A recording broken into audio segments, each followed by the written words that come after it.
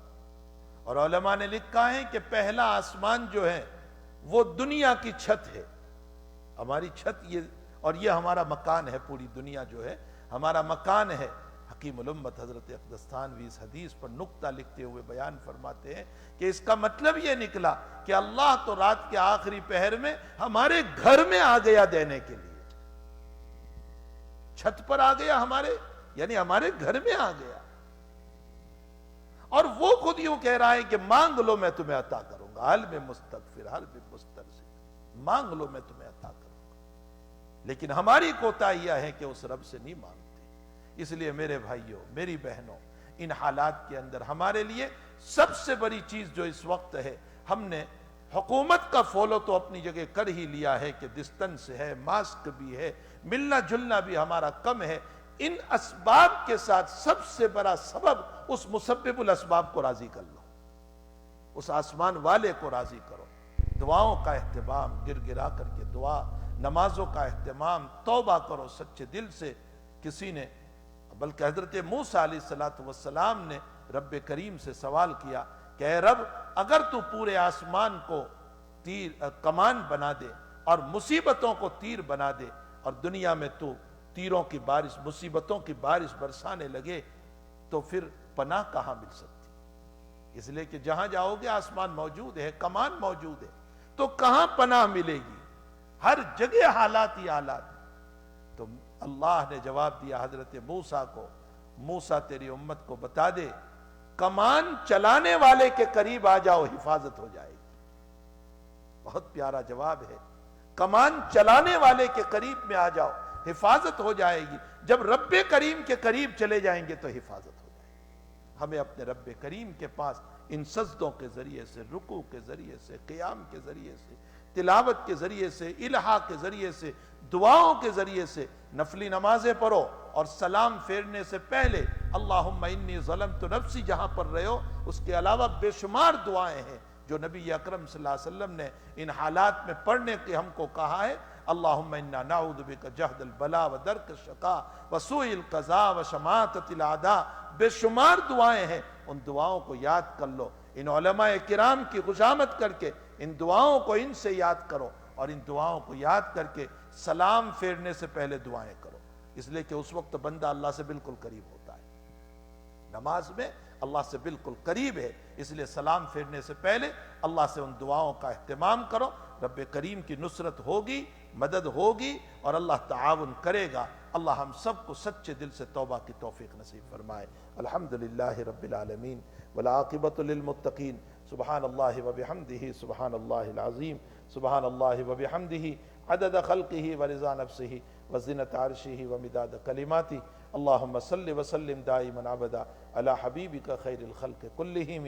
ربنا آتنا فی الدنیا حسنہ وفی الآخرۃ حسنہ وقنا عذاب النار. اللہم اعنا علی ذکرک وشکرک وحسن عبادتک. اللہم وفقنا لما تحب وترضى من القول والعمل وجنبنا الفواحش والمعاصی والخطایا والزلل. اللہم انا نعوذ بک من جہد البلاء ودرک الشقاء وسوء القضاء وشماتۃ الاعداء. رضینا باللہ ربا وبالاسلام دینا وبمحمد نبیا ورسولا صلی اللہ علیہ وسلم. اللہم ربنا لا تزغ قلوبنا بعد اذ ہدیتنا وہب لنا من لدنک رحمہ انک انت الوہاب.